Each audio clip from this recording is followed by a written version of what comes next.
सागर लोटलेला आहे आणि यामुळे आपले महायुतीचे उमेदवार संजय मंडलिक आणि धैर्यशील माने हे जिंकल्यात जमा आहेत ना. धनुष्यबाण आला आणि पंजा कायमचा गेला.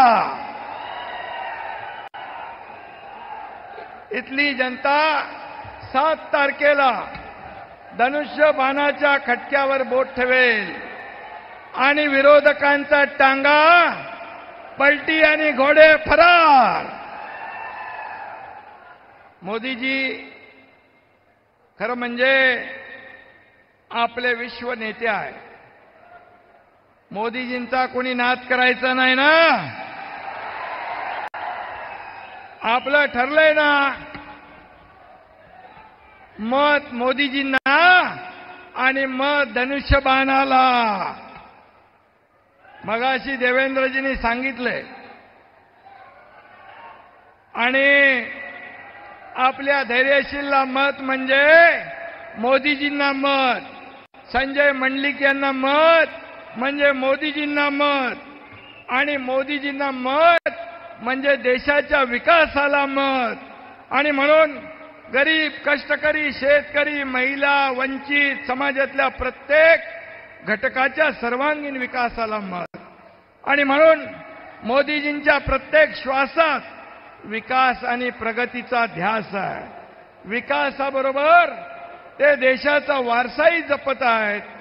आणि म्हणून आपण काय म्हणतो, मोदी है तो सब मुमकिन है. आणि म्हणून या देशामध्ये गॅरंटी कुणाची चालते? बाकी गॅरंटी फेल झाल्यात, फक्त एकच गॅरंटी चालू आहे आणि मोदी गॅरंटी. या देशाला जगामध्ये सन्मान मिळवून देण्याची गॅरंटी, शेतकरी महिलांना सक्षम करण्याची गॅरंटी, बहुजनांच्या विकासाची गॅरंटी आणि तरुणांच्या स्वप्नपूर्तीची गॅरंटी. या गॅरंटीच्या आड येणाऱ्यांचं काय होईल? काटा किर्र झाल्याशिवाय राहणार नाही. आणि म्हणून काँग्रेसचं काय चाललंय? येड्याची जत्रा आणि पेड्याचा पाऊस. पडू द्या त्यांचा. मोदींकडे नुसते आश्वासनाचे पेढे नाहीत, त्यांच्याकडे गॅरंटी आहे. आणि म्हणून एड पेरलं आणि खूळ उगवलं अशी राहुल गांधींची अवस्था आहे. आणि म्हणून त्यामुळे त्यांच्या नादाला खुळबी लागत नाही. आणि म्हणून आपण कोल्हापुरामध्ये येत असताना फक्त लोकांकडे मतं मागायला जातो का? तर नाही.